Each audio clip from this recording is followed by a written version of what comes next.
So I wanted to document this story very much today afternoon when I heard this story.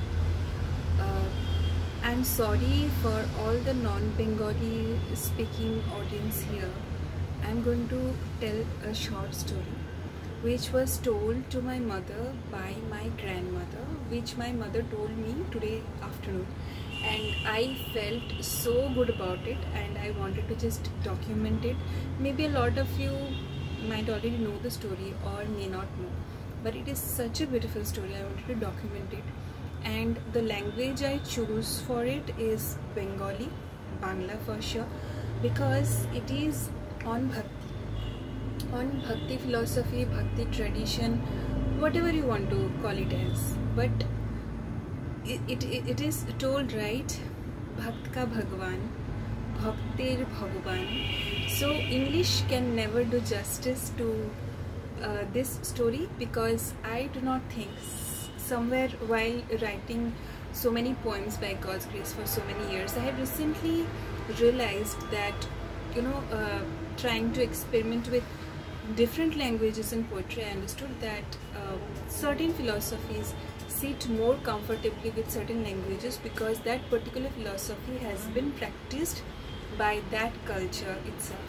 So bhakti is very close to Bangla, and that is why a bhakti story cannot be told as authentically in any other language as it can be told in Bangla.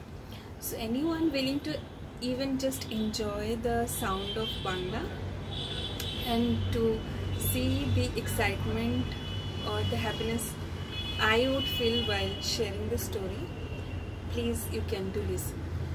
So yeah, 2 minutes of introduction, let me go into the point. So today afternoon she was telling me a story about my granny told that story to a lot of kids, and she was one of them, being her own daughter. So there's no name as such, but I would rather like to name it as Bhaktir Bhagavan. তো কি হয় ঘটনাটা, একটা চোর থাকে, ওকে, সে রোজ চুরি করে, মানে চুরি নেই, চুরি করে, I mean it's Hindi coming in between. So চোরটা রোজ রাতে বেরিয়ে চুরি করে. It's a old time story, or it's not a true story most probably, it's just a made up story, but it has some strong ground of the understanding of bhakti philosophy. তো চোরটা না রোজ রাতে গিয়ে চুরি করে. এবারে একদিন সে বেরিয়ে গিয়ে দেখছে হঠাৎ করে যে একটা জায়গায় একজন ব্রাহ্মণ বসে, মানে ওই যে সাধুসঙ্গ হয় না, মানে সাধুসঙ্গ হচ্ছে, তো উনি অনেক স্টোরিজ বলছেন কৃষ্ণ ঠাকুরকে নিয়ে, কৃষ্ণলীলা প্রচুর কিছু বলছেন, যে কৃষ্ণর পায়ে নুপুর থাকে, কৃষ্ণ যখন ছোট বালক, মানে রাখাল বালক হিসেবে যখন পিরিয়ডটা, ওই ফেজটা উনি গল্প করছিলেন. তো শুনে ভাবছে, ও আচ্ছা, this guy seems to be very rich, পায়ে নুপুর পরা, সোনার মালা টালা পরা, মুকুট রয়েছে, তো ওনাকে টার্গেট করা যায়. Like he is not bothered about কি কৃষ্ণ ইজ ভগবান, অ্যান্ড ভগবানের সঙ্গে like how can I think of even stealing the gold ornaments of God. And also সে মানে ওই জোনেই নেই, মানে অলটুগেদার ওই জোনেই নেই. ও ভাবছে ও একটা মানুষ, মানে কেউ একজন যার ব্যাপারে বলা হচ্ছে, অ্যান্ড তার গায়ে অনেক গয়না রয়েছে, অ্যান্ড সে তো চোর, মানে তার ক্যারেক্টারিস্টিক্স চুরির. তো গোবর্ধন পর্বতের ওইখানটায় ওই কৃষ্ণ থাকে, তার গায়ে অনেক গয়না থাকে, সে রাখাল বালক, সে গরু চড়ায়. তো ওইখানে গেলে মানে রাখালকে, মানে কৃষ্ণকে দেখা যায়, তার পায়ে নুপুরের আওয়াজ শোনা যায়, যদি ভক্তি করে তাকে ডাকা যায়, ওরকম করে গল্প বলেছে. এবারে সে সেদিন ওখানে শুনলো, পরের দিন সে ডিসাইড করলো সেদিন রাত্রেবেলা যে হি উইল গো দেয়ার, গোবর্ধন পর্বতের দিকে রওনা দেবে. ওখানে গিয়ে সে কৃষ্ণকে খুঁজে বার করবে. আর খুঁজে বার করে কৃষ্ণর গায়ের থেকে সে ওই গয়নাগুলোকে টার্গেট করবে, মানে সে চোরের কাজ করছে। এবারে মজার ব্যাপার হলো সত্যি সত্যি সে রওনা দিল, ঠিক আছে। রওনা হয়ে সে ওখানে লোকেশনে পৌঁছে গেল। পৌঁছে গিয়ে তো কোথাও দেখতে পাচ্ছে না। এবারে যে ব্রাহ্মণ সে তো গল্প করেছিল যে ওখানে কৃষ্ণকে পাওয়া যাবে, কৃষ্ণ ওখানে গরু চড়ায়। এবারে সে প্রচুর খুঁজছে, কোথাও কৃষ্ণকে দেখতে পাচ্ছে না, না বাঁশির আওয়াজ শুনতে পাচ্ছে, না নুপুরের আওয়াজ শুনতে পাচ্ছে, না কোনো কৃষ্ণকে কাউকে দেখতে পাচ্ছে। এবারে ও খুব করে ডাকছে, কৃষ্ণ কৃষ্ণ, গোপাল গোপাল, তুমি কোথায়, তুমি কোথায়। এবারে মনে প্রাণে সে নাকি ডেকে যাচ্ছে। এবারে সে ডাকার সময় মানে মন খুলে ডাকছে, ওর মনে কোনো ডাউট নেই। ও শুধু জানে যে হ্যাঁ ওই ব্রাহ্মণ যখন বলেছে সে এখানে অ্যাভেলেবেল, তো সে তো এখানে থাকবে। আর সে তো বালক, তাকে আগে খুঁজে বার করে দেখি তার গায়ে কতটা গয়না আছে। তো সে খুব মন দিয়ে ডেকে যাচ্ছে, অনেকক্ষণ ধরে ডেকে প্রচুর জায়গা পায়চারি করতে করতে ফাইনালি হঠাৎ করে ও মানে শুনতে পেলো যেন একটা বাঁশির আওয়াজ কোথাও শুনতে পাচ্ছে। তো বলছে বাঁশির আওয়াজ কোথা থেকে আসছে, তার মানে কি এটা ওই কৃষ্ণেরই বাঁশির আওয়াজ। এবারে ও খুব মানে এদিক ওদিক করতে থাকলো যে কোন দিক থেকে বাঁশির আওয়াজ আসছে।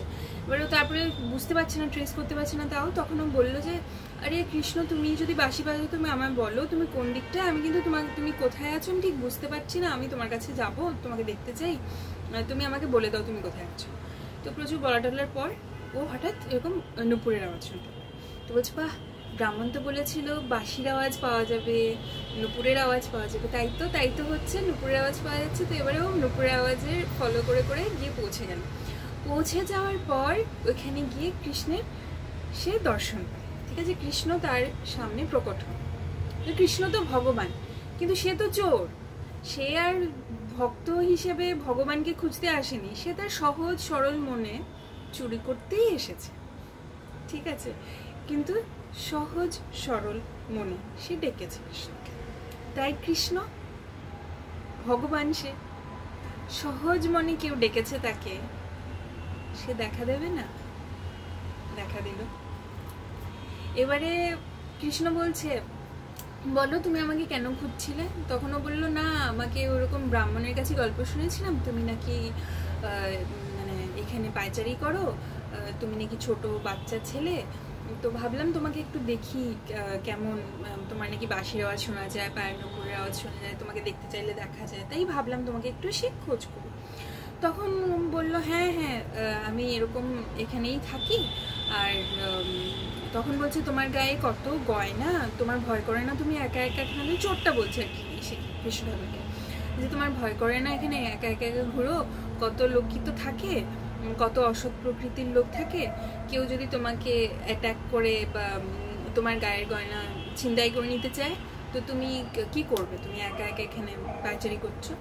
তখন কৃষ্ণকে বলছে না না, আমার কোনো ভয় নেই, আমি তো রোজ এগুলো গয়না খুলে ফেলে দিয়ে যাই, মানে রাস্তায় ফেলে ছড়িয়ে বাড়ি ফেলে। বলছে কি বলছো তুমি, ছড়িয়ে মানে উড়িয়ে ফেলে যাও, তোমার মা কিছু বলে না বাড়ি গেলে, এভাবে তুমি গয়না বিলি করে চলে যাও। বলছে না, আমার মা খুব ভালো, আমার মা কিছু বলে না গয়নার জন্য, আমি রোজ নতুন গয়না পরে আসি, রোজ এরকম ফেলে দিয়েছি, তোমার চাই গয়না, আমার কাছে যা আছে আমি তোমাকে দিয়ে দিতে পারি। বলছে না না না, আমি তোমার থেকে গয়না কি করে নেবো, তোমার মা তো বকবে। বলছে না না, কোনো বকবে না, বললাম তো উনি আমি রোজই এরকম ফেলে যাই, তুমি নাও। বলে উনি নাকি ওনার গায়ের সব গয়না খুলে দিলেন, ঠিক আছে, মুকুট টুকুট শুদ্ধ সব খুলে দিলেন। ওর হেজিটেশন হচ্ছে কারণ after all he saw Krishna Thakur right in front of him, আর ওটার একটা ইম্প্যাক্ট তো আছে। তো ওর though he was still a thief, কিন্তু ওর ওই ন্যাচারাল টেন্ডেন্সিটা হতে একটু হেজিটেশন হচ্ছিল। তো তাও কৃষ্ণকে ইনসিস্ট করলেন, করার পর ও নিল।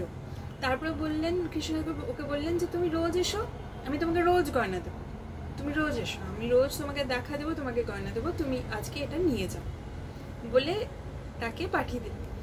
এবারে ও গয়না নিয়ে রওনা back to home. On the way he felt like আরে আমি এতগুলো গয়না তো কৃষ্ণ দিল আমায়, এবারে যার জন্য আমি কৃষ্ণের দেখা পেলাম, সেই ব্রাহ্মণ যে গল্পটা বলল, যার জন্য আমি জানলাম, এখানে গিয়ে পেলাম, তাকে একটু দেব না, মানে এতটা আমি পেলাম, তাকে তো আমার একটু দেওয়া উচিত। ওই বলে ও যেখানে ব্রাহ্মণ থাকে সেখানেও গেল, গিয়ে বলল এরকম এরকম হয়েছে ঘটনা, আমি তোমাকে একটা অন্তত কিছু একটা দিতে এসেছি, আমাকে যা কৃষ্ণ দিয়েছে। এবারে ব্রাহ্মণ শুনে তো হতবাক যে এটা আবার কি করে হয়, কৃষ্ণ নাকি দেখা দিয়েছে, ও নাকি কৃষ্ণকে দেখতে পেয়েছে, এই গয়নাগুলো নাকি সব কৃষ্ণের, এটা কি পসিবল, এটা কি হয়, এটা কি সম্ভব, এটা তো সম্ভব না। তো কিছুতেই বিশ্বাস করছে না। এবার চোরটা বলছে আমি তো কেন মিথ্যে বলবো, আপনিই তো বললেন তাকে দেখা যায়, আমি আপনার কথাটা মেনেই তো আমি ওখানে গেলাম, গিয়ে আমি পেলাম, এবার আমি জিনিসপত্র নিয়েও আসছি, আপনি বিশ্বাস করছেন না। তখন বলে তুই আমাকে নিয়ে যেতে পারবি ওখানে, আমাকে দেখাতে পারবি কোথায় কৃষ্ণকে দেখতে পেয়েছিস, কোথায় তার বাঁশি শুনেছিস, পায়ে নুপুরের আওয়াজ শুনেছিস, কোথায় তার দর্শন হয়েছে, তুই আমাকে নিয়ে যেতে পারবি?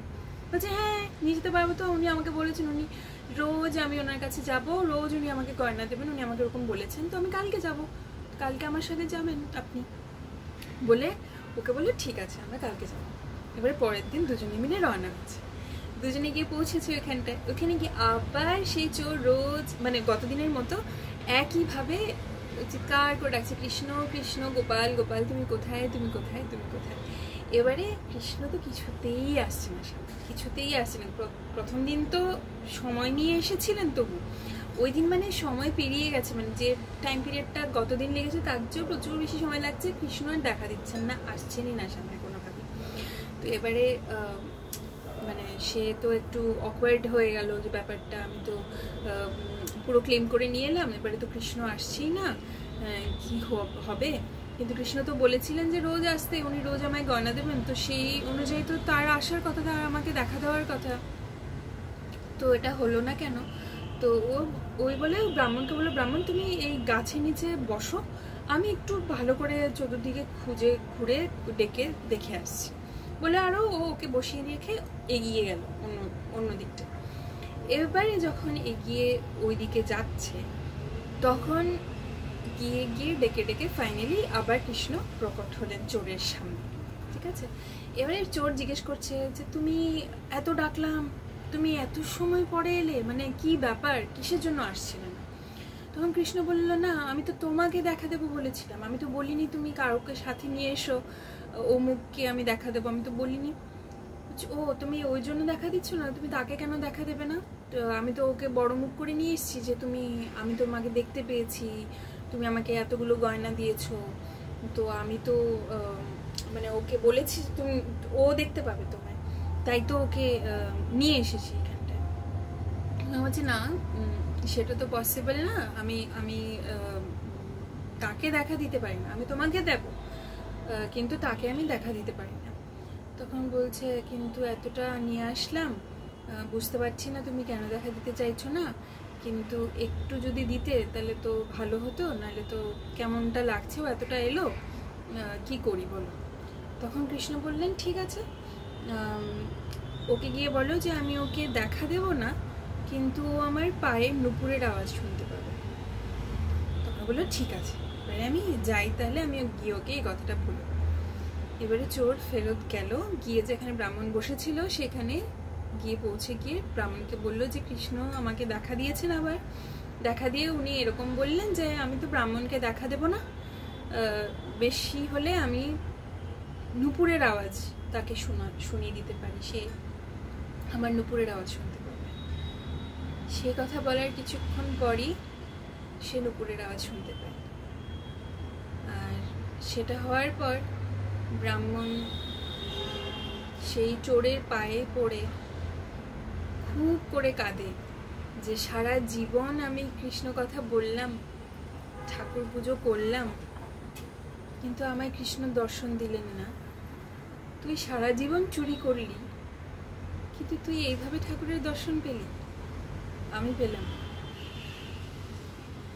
তো আমি যখন এখানে এই স্টোরিটা শেষ হয়, আমি যখন স্টোরিটা শুনতে পাই, মানে মা যখন বলছিল, I was thoroughly in tears, like চোখে জল আসছিল। ওই মুহূর্তের আশীর্বাদ হবে ঠাকুরের কৃপায়, সবসময় ওগুলো ভাব জেগে ওঠে না, ওই মোমেন্টটা খুবই ব্লিসফুল ফিল হচ্ছিল। আমি জানি না আপনাদের শুনে কেমনটা লাগছে, কিন্তু দেখার মতো ব্যাপার হচ্ছে সহজ সরল মনের ব্যাপারটা। সহজতা সরলতা যদি না থাকে ভগবান পাওয়া যায় না। ভগবান কেন, ভগবান স্বরূপ কোনো কিছুই পাওয়া যায় না। আর সেটা কর্মের থেকেও কতটা উপরে হয়ে যায়। একজন কৃষ্ণ নাম করছে সারা জীবন, আর একজন চুরি করছে। দেখতে গেলে তো আমরা কত বাজ বিচার করি না, চুরিটা খারাপ, অবশ্যই খারাপ, আর পুজো আচ্ছা ভালো জিনিস। তো ইফ ইউ জাজ the book by the cover, obviously কৃষ্ণের দর্শন ব্রাহ্মণের হওয়ার কথা ছিল, চোরের হওয়ার কথা ছিল না। কিন্তু বিশ্বাসটা কার মনে বেশি ছিল? যখন চোর এসে ব্রাহ্মণকে বলল যে আমি দেখা পেয়েছি, ব্রাহ্মণ তো কিছুতেই বিশ্বাস করছে না যে এটা how is it even possible, was his reaction. আর ওয়্যার ইজ চোর, সে হি ইজ কেয়ারলেস অ্যাবাউট কি কৃষ্ণ ইজ গড আর ভগবান পাওয়া মানে আমি কি পেয়ে গেছি। হি is not even bothered, he just trusted কি ব্রাহ্মণ বলেছে ওখানে আছে কৃষ্ণ, কৃষ্ণ তার গয়না আছে, what ever be the reason, like ভুল করে হলেও ঠাকুরের কাছে সে গেছে, ফুল অন বিশ্বাস নিয়ে গেছে। আর সেই বিশ্বাসটা একটা সহজ সরল মনের মধ্যেই হয়। আর এই সহজ সরলতার জন্যই কৃষ্ণ তাকে দেখা দিয়েছে একবার না বারবার। আর কত মিষ্টি দেখো ভগবান, সে বলছে তুমি রোজ এসো আমার কাছে, আমি তোমায় রোজ গয়না দেব। তো এই এই ফিলিংগুলো যেটা ভক্ত আর ভগবানের মধ্যে হয়, সেটা হয়তো যারা ভক্ত না তারা অতটা বুঝবে না। ভক্তি হয়তো আমি অতটা বুঝি না, কিন্তু হয়তো it's a peak level of একজন একজনকে ভালোবাসে, বিশ্বাস করে, তার পিক যখন পৌঁছে যায় সেটা হয়ে যায় ডিভোশন, সেটা হয়ে যায় ভক্তি। মানুষকে ভালোবাসলেও সেটা যখন পিকে পৌঁছায় সেটা ডিভোশনালি হয়ে যায়। সেম ভগবানকে ভেবেও যদি ভালোবাসা, সেই সহজ সরল মনে কাউকে বিশ্বাস করে সেই পথে এগোনোটা ভক্তি হয়।